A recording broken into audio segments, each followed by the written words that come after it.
The flashing lights appear behind you, and in a single second, your mind begins racing through every possibility. Maybe you were going a little faster than the speed limit. Maybe you drifted across a lane marker. Maybe it's something as simple as a broken taillight you never noticed. Whatever the reason, the moment those lights come on, a quiet legal process has already started, whether most drivers realize it or not. Now here's something interesting that almost nobody thinks about in that moment. The biggest legal danger during a traffic stop usually isn't the reason you were pulled over in the first place. The real danger is what drivers say once the officer reaches the window. Before we go any further, I want to ask you something honestly. The last time you were pulled over, did you immediately start explaining yourself? Or did you pause and let the officer lead the conversation? Think about it and share your answer in the comments, because that one decision says a lot about how people handle traffic stops. Most drivers don't realize that a simple legal principle exists that can quietly protect them during that entire interaction. Once you understand it, you start seeing traffic stops very differently. The idea itself is surprisingly simple. You don't need to help build the case against yourself. That might sound obvious, but in real life, drivers do it constantly without realizing it. In fact, many traffic stops that begin with minor violations grow into something far more serious because the driver starts talking too freely.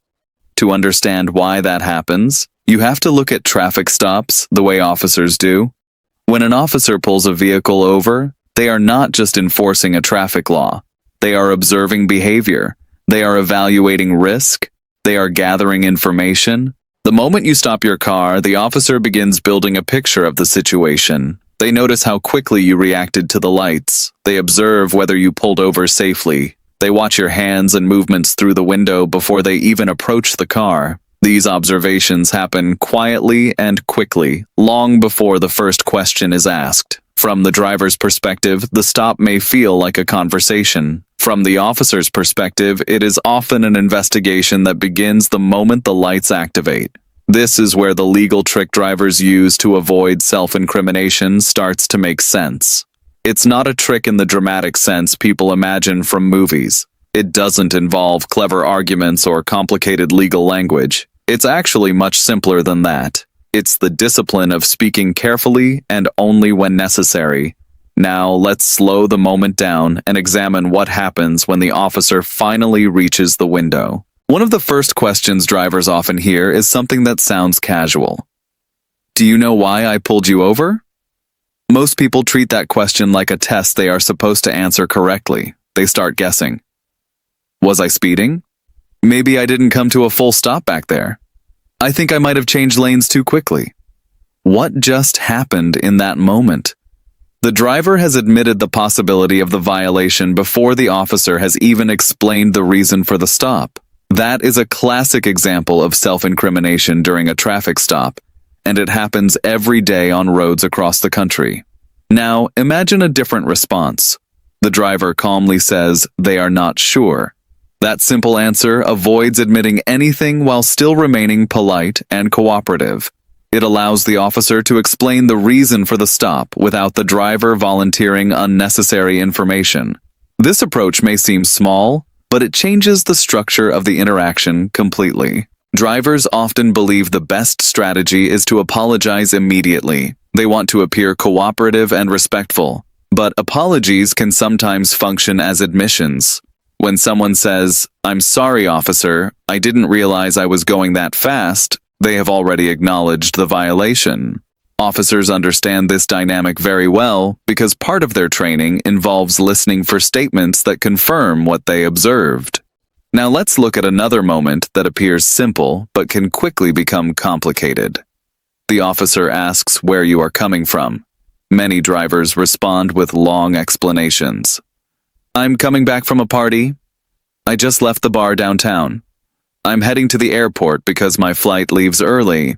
Each of those answers introduces new information that can expand the conversation. If you mention a party, the officer may wonder whether alcohol was involved. If you mention a bar, questions about drinking may follow. If you mention rushing to the airport, the officer may connect that urgency with speeding.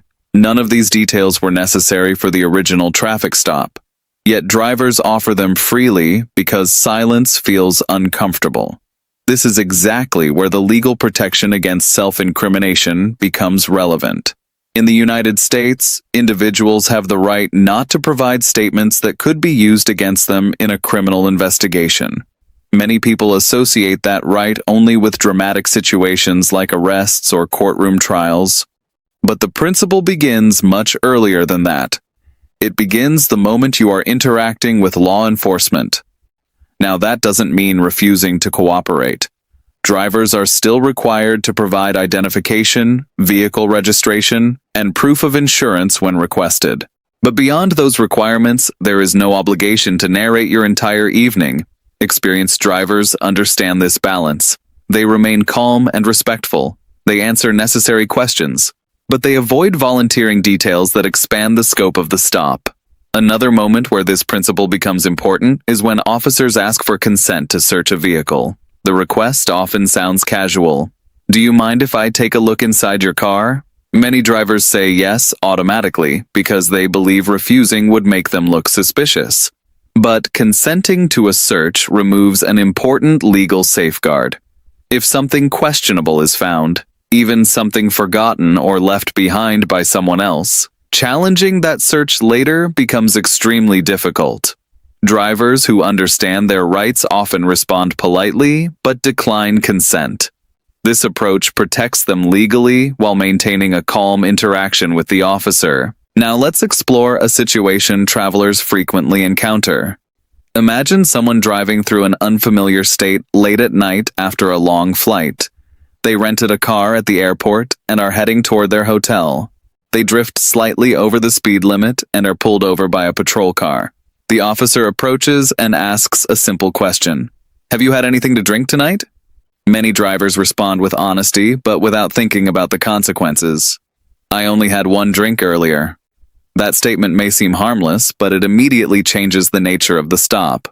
The officer now has a reason to investigate possible impairment. Field sobriety tests may follow. Breath testing may become part of the encounter. What began as a simple speeding stop can turn into a DUI investigation. The driver didn't lie. They didn't intend to create a problem, but their own words opened the door to a completely different situation. This is why experienced travelers learn something important after years on the road. Conversations during traffic stops should remain focused on the reason for the stop, not on unnecessary personal details. There is another phrase drivers sometimes use that rarely improves the situation. "I know my rights." People often believe that statement protects them. In reality, it usually creates tension without actually invoking any specific protection. A much smarter approach is quietly exercising your rights without turning the conversation into a confrontation. Calm behavior speaks louder than dramatic declarations. Now consider another detail that has become increasingly important in modern traffic stops. Nearly everything is recorded. Patrol cars often have dash cameras capturing the entire stop from behind. Officers frequently wear body cameras that record audio and video during the interaction. If a case later goes to court, those recordings can be reviewed carefully. Statements made during the stop may be replayed and analyzed. Drivers who speak carefully and avoid unnecessary explanations often appear calm and reasonable on those recordings. Drivers who talk excessively sometimes reveal contradictions or admissions they never intended to make. This reality changes how experienced drivers approach traffic stops. They slow down their thinking. They pause before answering questions. They choose their words carefully. That small moment of reflection can prevent a statement that creates problems later. Now let's return to the broader idea behind the legal trick drivers use to avoid self-incrimination. It is not about silence for the sake of silence. It is about control. Control over your words, control over your reactions, control over how much information you provide. Drivers who understand this principle often find that traffic stops remain simple and brief. The officer explains the violation. The driver provides the required documents. A warning or citation may be issued. Then the encounter ends. But drivers who speak impulsively sometimes watch the situation grow more complicated without realizing how it happened. Additional questions appear. New suspicions arise. The stop takes longer and becomes more intense. And all of it began with words that were never required.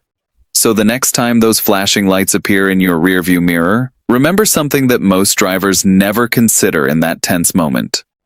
The reason for the stop may not be the biggest risk you face. Sometimes the bigger risk is the conversation that follows. Take a breath. Stay calm. Listen carefully.